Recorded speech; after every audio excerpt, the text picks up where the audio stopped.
Muy buenas tardes, chicos. ¿Qué tal? ¿Cómo están?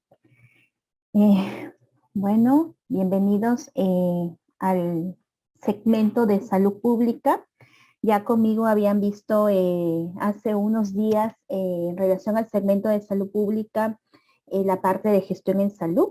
Y el día de hoy vamos a ver los temas relacionados a medicina preventiva. Entonces, bueno, ya sé que han llevado además con el doctor Vladimir los otros subsegmentos, por decirlo de alguna manera, tales como es epidemiología, estadística, ¿no? Entonces vamos ya a continuar finalmente con esta parte que es bastante importante, tanto en el desarrollo profesional, ¿no? Toda vez que, sobre todo medicina preventiva, ¿no? Tiene mucho que ver con lo que es atención primaria, el cuidado, ¿no? El cuidado de la salud a la población, el papel tan importante que tenemos nosotros como actores claves en el sistema sanitario, ¿no? Bueno, chicos, para un poco mencionarles la estructura de la clase, primero vamos a iniciar, bueno, la clase se va a dividir en dos bloques porque la clase es hasta las 7 de la noche. Entonces, para poder un poquito dar algunas pausas, vamos a estar hasta las 4:30 dictando el primer bloque. Luego vamos a darles unos 10 minutos para que puedan escribir algunas preguntas que tengan en relación a los temas avanzados hasta ese momento. Luego vamos a tener un break para que puedan relajarse un ratito, tomar cafecito, que sea algo para poder despertarse. Luego vamos a continuar con un siguiente segmento. Nuevamente vamos a abrir el chat y finalmente vamos a responder las preguntas que se han podido recabar del chat. ¿Ok? Muy bien, chicos. Bueno, como ya había mencionado, el día de hoy lo que nos atañe, lo que nos convoca, es poder revisar los temas, hacer un repaso teórico de los temas de medicina preventiva. Muy bien, y sobre todo nos va a ayudar bastante en el tema del internado y del SERUM, sobre todo también, ¿no? Que nosotros, y en general, yo creo que como médicos en sí nos va a ayudar bastante conocer estas medidas que nosotros como médicos debemos conocer en aras de contribuir con la salud de la población peruana. Ok, chicos, muy bien. Entonces empezamos primero con el tema de historia natural de la enfermedad y niveles de prevención que en efecto a razón del examen es un tema bastante preguntado, tanto para los diferentes exámenes, incluso, ¿no? Para ya cuando ustedes quieran postular el residentado médico también, ¿no? Es muy importante que ustedes puedan afianzar cuáles son los periodos de la historia natural de la enfermedad, de acuerdo al level Clark, cuáles son los niveles de prevención, ¿no? Ejemplos de estos niveles de prevención para que nosotros podamos identificar fácilmente las diferentes situaciones y los niveles de prevención a los cuales corresponde. ¿Ok? Muy bien. Entonces, nosotros sabemos en relación a la historia natural según Level y Clark, según su esquema, que van a ser 3 los periodos en ese momento estudiados en relación a la historia natural de la enfermedad, ¿no? El primero que tenemos es el periodo prepatogénico, ¿no? Prepatogénico. El segundo periodo es el periodo patogénico, ¿ok? El segundo periodo es el periodo patogénico. Vamos a hablar de aquí de cada uno de ellos para poder tener un poquito más de claridad en relación a estos periodos. Y el tercero es el periodo pospatogénico, o también se le conoce como de resultado, ¿ok? También se le conoce como de resultado. Muy bien, entonces de acuerdo a Leavel y Clark, es importante mencionar, chicos, que este modelo nace para poder estudiar la historia de las enfermedades transmisibles, ¿no? Las enfermedades infecciosas, es decir, ¿ok? No obstante, este modelo también aplica luego para las enfermedades no transmisibles, ¿no? En inicio, si bien partió para las enfermedades transmisibles infecciosas, luego sí se puede ir en cierta manera adaptando, ¿no? A las enfermedades no transmisibles. Entonces, ellos postularon de que la historia natural de la enfermedad está constituida por 3 fases. Pero doctora, ¿qué es la historia natural de la enfermedad? De repente se estarán preguntando. Pues la historia natural de la enfermedad es aquel proceso o curso en el cual se deja a su libre albedrío a una enfermedad. O sea, no hay una intervención del hombre, del médico, del profesional de salud. Se deja a su libre albedrío una enfermedad y vemos cómo va evolucionando esta, ¿no? Entonces, en un inicio, pues la persona está sana, no tiene una enfermedad, está chévere, ¿no? Pero luego, por X y Z razones, esta persona se enferma, empieza con una etapa subclínica, luego una etapa clínica, luego ya el paciente probablemente, si no se aborda, desarrolla complicaciones y pueden haber varios desenlaces. Entonces, a eso se le llama historia natural de la enfermedad, ¿no? Ese proceso en el cual se le deja su libre de curso a una enfermedad, su libre albedrío, como les digo, ¿no? Entonces, Level Clark dijo, bueno, cuando ocurre eso, pues la enfermedad tiene 3 periodos: prepatogénico, patogénico y postpatogénico. Muy bien. Pero ¿qué ocurre en el periodo prepatogénico? En el periodo prepatogénico lo que vamos a ver es que va a haber un equilibrio, una relación perfecta, ¿no? Por decirlo de alguna manera, entre 3 elementos. El primer elemento es el agente, el segundo elemento es el huésped y el tercer elemento, aquí mejor voy a colocar acá el huésped y el tercer elemento es el ambiente, ¿ok? Entonces es importante, como ya había mencionado, que cuando yo hablo de agente no hablo solamente del agente biológico, ¿no? El agente virus, bacteria, no, no, no. Yo puedo hablar además, por ejemplo, el agente biológico, el agente físico de repente, ¿no? El ruido, ¿no? El ruido en exceso, el agente químico, ¿no? Pueden ser diferentes tipos de agentes que pueden producir una enfermedad. El ambiente, cuando me refiero al ambiente, no solo me refiero al ambiente agua o al ambiente oxígeno, ¿no? Me refiero también al ambiente económico, ¿no? Aquí ya vamos viendo el tema de los determinantes sociales, ¿no? El ambiente económico, el ambiente cultural, ¿no? Todo esto, la interacción de estos 3 elementos, cuando hay un equilibrio, yo digo, pues, la enfermedad no aparece, la persona está sana, está chévere, está perfecta. Entonces ahí estoy hablando del periodo prepatogénico. Pero no porque la persona esté sana, esté libre de una enfermedad, yo digo, bueno, ya, bueno, qué bien, ¿no? Felicitaciones. No, no, no, no. Hay que establecer estrategias para que esas personas sigan estando sanas. Y es ahí cuando surge el concepto de los niveles de prevención.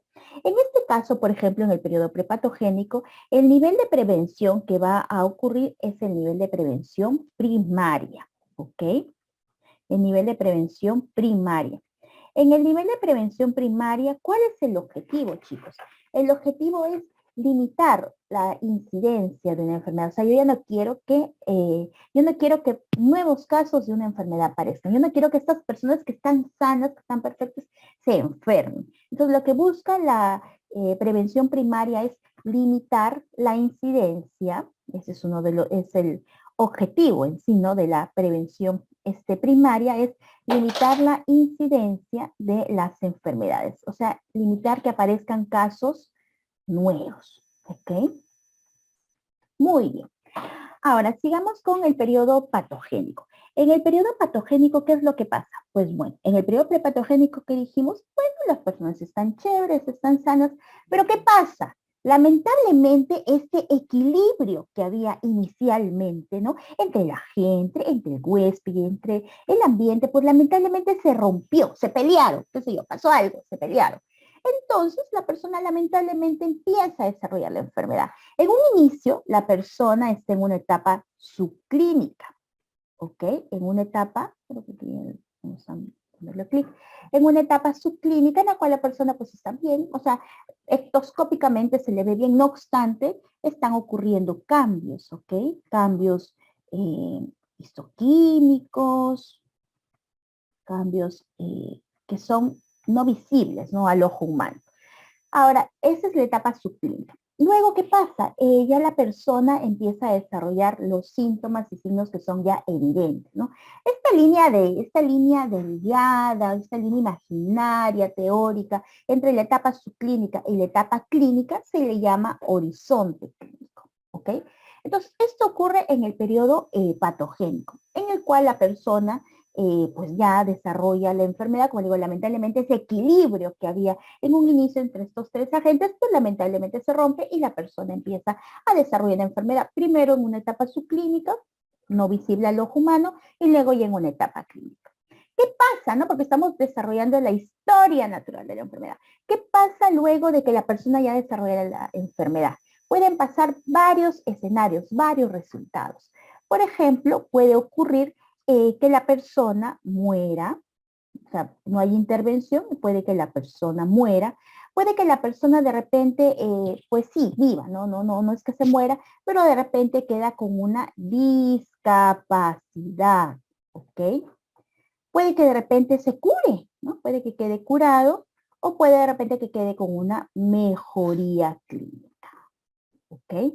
Entonces pueden ocurrir varios desenlaces. Uno es que lamentablemente muera y el otro es que viva, pero puede que quede curado, puede que quede mejorado o puede que quede con una discapacidad. Entonces todo eso es en relación a la historia natural de la enfermedad.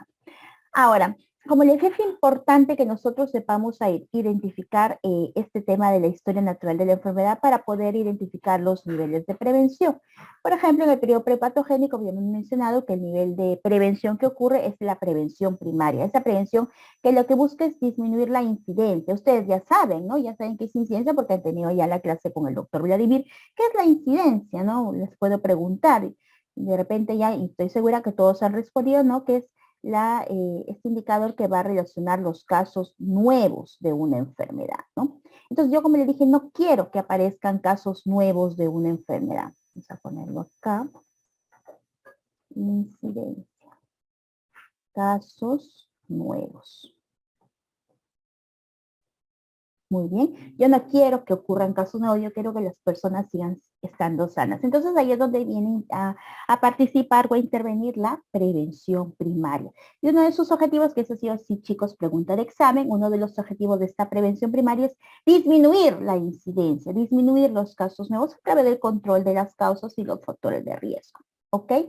En cambio, tenemos acá en el siguiente nivel de prevención, tenemos a la prevención secundaria. En la prevención secundaria, como ya habíamos dicho, la enfermedad lamentablemente ya se desarrolló. El paciente lamentablemente ya tiene la enfermedad. No obstante, yo voy a buscar estrategias para qué? Para poder hacer un diagnóstico precoz, sobre todo en esta etapa de acá, en etapa subclínica. Yo lo que quiero hacer es un diagnóstico precoz. Yo quiero detectar, ¿no? Una enfermedad antes de que ésta sea evidente al ojo humano. Entonces, por eso yo en etapa subclínico trato de hacer un diagnóstico precoz. Pero, ¿qué pasa si ya desarrolló los signos y síntomas? Yo igual, ¿no? Lo que busco es tener un diagnóstico precoz y además un tratamiento oportuno. Una de las características, ¿no? De poder enfatizar en estrategias de prevención secundaria en una enfermedad es aquellas enfermedades en las cuales, por ejemplo, existe un método diagnóstico que es sensible, que es específico, ¿no? Que en donde yo pueda detectar tempranamente una enfermedad, pero que además de yo poder detectarla tempranamente, yo sé que ya existe en el mundo tratamientos que puedan curar, ¿no? O mejorar el pronóstico de una enfermedad cuando ésta se diagnostica de forma precoz, de forma temprana, ¿no? Entonces es importante enfatizar en el tema de la prevención secundaria. En las enfermedades, por ejemplo, muchas veces mencionamos que la prevención secundaria lo que busca es, además de disminuir o contribuir al diagnóstico y el tratamiento precoz, lo que trato de buscar es la prevalencia disminuida, ¿no? Eso es lo que yo trato de hacer. Porque, como ustedes sabrán, la incidencia, ya habíamos visto, en el periodo prepatogénico, lo que busca es disminuir la incidencia de una enfermedad. No obstante, en el periodo patogénico, lo que se busca es disminuir la prevalencia, es decir, disminuir casos nuevos y casos antiguos, ¿no? Los casos que existen en el momento. ¿Por qué? Porque yo al hacer un diagnóstico precoz, un tratamiento oportuno, lo que voy a hacer es poder tratar y curar a las personas, ¿no? Sobre todo esto ocurre en enfermedades que son curables, que son recuperables, ¿no? Entonces, yo obviamente al hacer un diagnóstico precoz, un tratamiento, por ejemplo en tuberculosis, ¿no? Yo hago un diagnóstico precoz, un tratamiento oportuno y trato de curar a estas personas. ¿Para qué? Para disminuir la estadística de tuberculosis. Porque estos casos que existen yo quiero que disminuyan, ¿no? Por eso es que dicen que uno de los objetivos también de la prevención secundaria es disminuir la prevalencia de las enfermedades. ¿Ok? Muy bien. En relación a la prevención terciaria, que era aquel periodo, ¿no? Que se va a dar en el periodo postpatogénico o de resultado, es la prevención terciaria. ¿Qué pasa en la prevención terciaria? La prevención terciaria lo que busca es que, bueno, ya la enfermedad se instauró, ya se estableció, el daño ya ocurrió, ya el infarto ya ocurrió, ya el pie diabético ya ocurrió, pero ya el paciente tuvo una secuela de DCB, qué sé yo, pero no por eso, ya bueno, piña, pues no tuviste tu DCB, te quedaste ciego, te quedaste con cierta discapacidad, no me importa, no, no, no, no. En la prevención terciaria lo que se busca es disminuir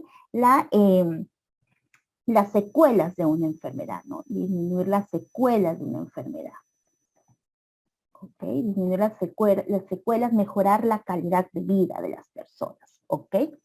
Muy bien, chicos. Ahora vamos a hablar sobre algunos ejemplos, ¿no? De los diferentes niveles de prevención. Por ejemplo, vamos a sacar los dos para poder igual ir mencionándolos. En la prevención primaria, ¿no? En la prevención primaria, nosotros, como habíamos mencionado, es aquel nivel de prevención en el cual yo trato de disminuir casos nuevos de enfermedades. Y aquí, por ejemplo, tenemos a cuál, la vacunación. Yo vacuno a las personas porque no quiero que estas personas desarrollen esta enfermedad, ¿no? Por ejemplo, vacuna contra VSG porque no quiero que luego tengan probabilidad de tener tuberculosis. Contra el COVID porque no quiero que desarrollen, bueno, o en cierta manera, en este caso sería un COVID grave, pero en cierta manera las vacunas lo que buscan es proteger, ¿no? Generar inmunidad para que las personas no desarrollen la enfermedad.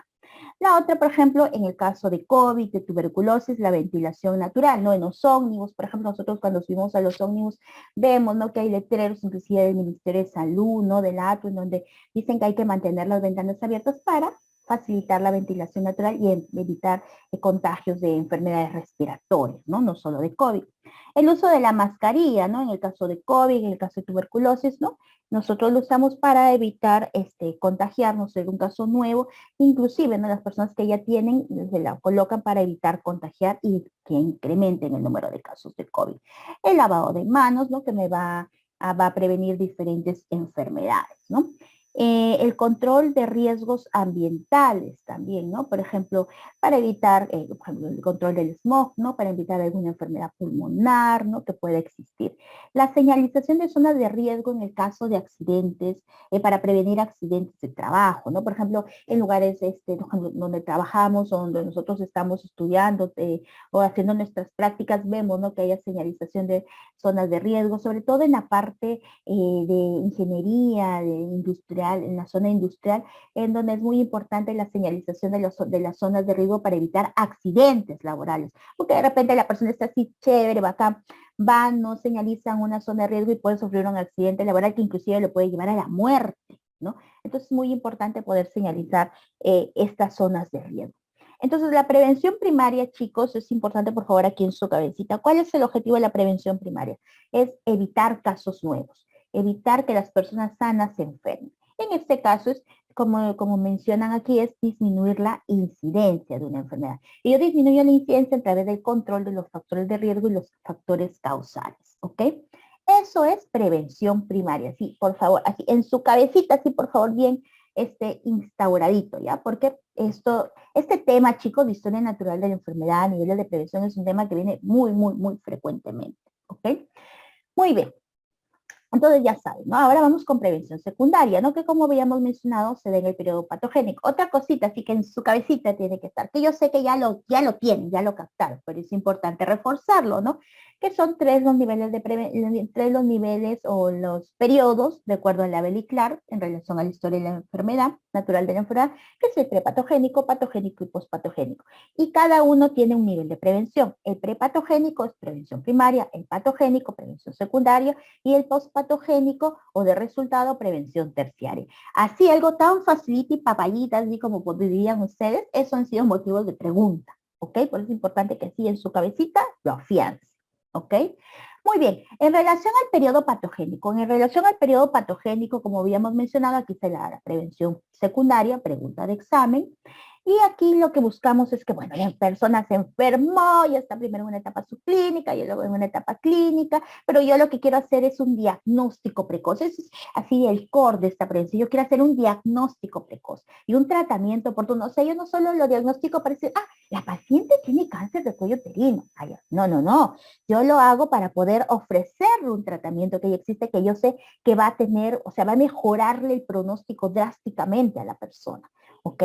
Entonces yo trato, ¿no? Para ahí tenemos la unidad de tamizaje, ¿no? Cáncer de mama, cáncer de cuello uterino, cáncer de próstata, ¿no? Que son, que con pruebas que han demostrado ser sensibles, específicas, ¿no? Yo pueda diagnosticar estas enfermedades de forma oportuna y pueda, pues, ofrecerla al paciente. Mire, señor, le hemos diagnosticado en una etapa temprana este cáncer, pero como le hemos detectado a usted de forma temprana, su pronóstico de vida va a ser mejor y le ofrecemos esta oferta terapéutica, ¿no? Ese es el objetivo de la prevención secundaria, ¿no? También, por ejemplo, tenemos en los casos de los pacientitos que de repente joven, ahorita con la cuarentena, ¿no? Cuántas personas de repente nos hemos subido, me incluyo, de peso, ¿no? Y de repente en nuestros chequeos médicos puede que haya la posibilidad que nos encuentren un índice de masa corporal elevado, de repente nuestra glicemia un poco alta, nuestra presión un poco alta, y entonces dicen, no, no, no, no, aquí probablemente usted ya está desarrollando, es pasible de poder tener alguna enfermedad no transmisible, diabetes, hipertensión. Entonces hay que nosotros darle un tratamiento rápido, oportuno, ahorita que lo hemos diagnosticado de forma temprana, y además la terapia educativa, ¿no? El programa educativo, usted tiene que empezar un programa educativo para que pueda adoptar estilos de vida saludables, nutrición saludable, qué sé yo. Todo eso es prevención secundaria, es abordar, ¿no? Ahí a la enfermedad en su etapa inicial para poderle yo dar un tratamiento y el paciente puede, pues, estar chévere, ¿no? Sin complicaciones, ¿no? Entonces, ese es el objetivo de la prevención eh, secundaria. Aquí tenemos, por ejemplo, y aquí, chicos, estos que están aquí así como acá con negritos son que alguna vez han venido en exámenes, ¿ok? Por eso están en negritos. No obstante, igual los otros los he colocado porque pueden de repente como para un poquito contextualizarlos, ¿no? En cuanto a prevención secundaria, aquí tenemos, por ejemplo, el Papa Nicolau, los programas de cribado, ¿no? Son el típico ejemplo, ¿no? Que le colocan, usted, quiero que vino el año pasado, vino una pregunta en donde decía, ¿no? Que, no sé si se han recientado en ENAM creo que fue, que decía, por ejemplo, que usted es el jefe de un establecimiento de salud y va a realizar una campaña de detección temprana de cáncer de mama y va a usar un mamógrafo de alta generación, ¿no? De última generación. ¿Qué nivel de prevención usted está desarrollando ahí? O sea, ahí por más que me digan, yo imagino que fue como un distractor, que me decían un mamógrafo de última generación. Así, de repente algunos chicos dicen, ay, como de última generación puede ser terciaria, ¿no? No, no, no, ahí era como un distractor. Porque en sí lo que me importa es que es una campaña por hacer un diagnóstico precoz de una enfermedad. En este caso es el cáncer de mama, ¿ok? Entonces, todos estos, eh, con las preguntas que donde ustedes vean que les mencionan que hay campañas para la detección precoz de una enfermedad, ahí estoy hablando de que es prevención secundaria, ¿ok? Por ejemplo, los exámenes médicos ocupacionales, ¿no? Ustedes de repente están todavía muy jovencitos, ¿no? Pero cuando ya empiecen a trabajar de forma anual, ¿no? Su empleador tiene que hacerles una evaluación médica ocupacional en donde les van a hacer una evaluación física, exámenes de laboratorio, de imágenes, qué sé yo, para poder hacer una detección temprana de alguna enfermedad. De repente, ay, ustedes están ya como que muy gorditos, están que se suben de peso, o algo, ¿no? O por ejemplo, en el caso de los obreros, de repente les hacen audiometría y dicen, está un poco de hipoacusia y en el siguiente examen una hipoacusia más que se va incrementando en intensidad. Entonces, no, no, estos exámenes me permiten diagnosticar de forma precoz, temprana, alguna enfermedad para poder darle un abordaje a esta enfermedad y poderla dar un tratamiento así temprano, evitando que pueda el paciente luego complicarse y desarrollar secuelas. ¿Ok? Muy bien. Tenemos también siempre vienen, ¿no? Los estudios de contactos sintomáticos respiratorios, también es un nivel de prevención secundaria porque lo que yo quiero es de repente ese contacto que todavía no ha ido en búsqueda de una ayuda en el sistema de salud, yo poder detectarlo de forma temprana, poder hacer un diagnóstico precoz y un tratamiento oportuno. ¿ok? Entonces eso es la prevención secundaria, estudio de los contactos para hacer un diagnóstico precoz y un tratamiento oportuno. Aquí no tenemos la búsqueda de sintomáticos respiratorios, estas son preguntas así que siempre vienen, ¿no? La terapia preventiva con isoniazida, que es en el caso de tuberculosis, que ya luego vamos a mencionar en una subsiguiente diapositiva, porque hay una norma técnica del Ministerio de Salud del año 2013, sé que está en proceso de actualización la nueva, pero creo que todavía, bueno, no salió publicada, entonces lo que está vigente es esta, en donde establece, ¿no?, los niveles de prevención de la tuberculosis pulmonar, ¿ok? Muy bien. Luego tenemos a la prevención terciaria, ¿no? Como ya habíamos mencionado, son tres: primaria, secundaria y terciaria, ¿no? La terciaria se da en etapa postpatogénica o de resultado, en el cual pues ya la enfermedad se estableció, ¿no? El daño ocurrió, el infarto ocurrió, el DCB ocurrió, ¿no? Entonces el accidente ocurrió, ¿no? Pero bueno, yo lo que busco es esta enfermedad que ya está establecida, tratar de disminuir sus complicaciones, ¿no? De esta enfermedad, ¿no? Para tratar de disminuir sus secuelas, sus discapacidades y mejorar, ¿no?, la calidad de vida de la persona. Por ejemplo, aquí tenemos a la BEDEC, ¿no?, que es la rehabilitación, ¿no? En el caso de COVID, ¿no?, los pacientitos están con el tema de la rehabilitación respiratoria ahorita, ¿no? Pacientitos que estuvieron intubados, qué sé yo, ¿no? Y han salido de alta, pero ahorita están en un proceso de rehabilitación respiratoria. La terapia física, por ejemplo, en el caso de pacientes con DCB, la terapia respiratoria que lo he mencionado, el programa de pie diabético en caso de pacientes diabéticos con esta complicación, la rehabilitación post-infarto, o sea, después de un infarto, que estos dos han venido alguna vez en examen, ¿no? Que en donde ya ocurre la enfermedad, en este caso el infarto, y yo trato de, en este caso, por ejemplo, brindar una rehabilitación para poder disminuir sus secuelas, o en el caso del uso de beta bloqueadores para evitar las complicaciones de este infarto ya establecido. ¿Ok? Entonces, importante, por favor, ya saben. Entonces, ¿cuántos son, chicos, los niveles de prevención? Son tres, doctora. Muy bien. ¿Cuáles son? Prevención primaria, prevención secundaria y prevención terciaria. Perfecto, chicos. Y ahora, la prevención primaria, ¿en qué periodo de la historia natural de la enfermedad, según Leavel y Clark, se da? Pues se da, doctora, en el de prepatogénico, ¿no? Es importante. Parece, o sea, es facilito, pero por favor, así, yo quiero que lo tengan así bien impregnado ahí en la cabecita. La prevención secundaria se da en el periodo patogénico y la prevención terciaria en el periodo postpatogénico o de resultado. ¿Ok? Entonces nosotros, chicos, en nuestra parte clínica, en nuestra parte asistencial que nosotros estamos desarrollando, es importante que sepamos identificar, ¿no?, los diferentes niveles de prevención que nosotros podemos participar, porque finalmente el objetivo de todo esto es mejorar la calidad de vida de la población. ¿Ok? Muy bien.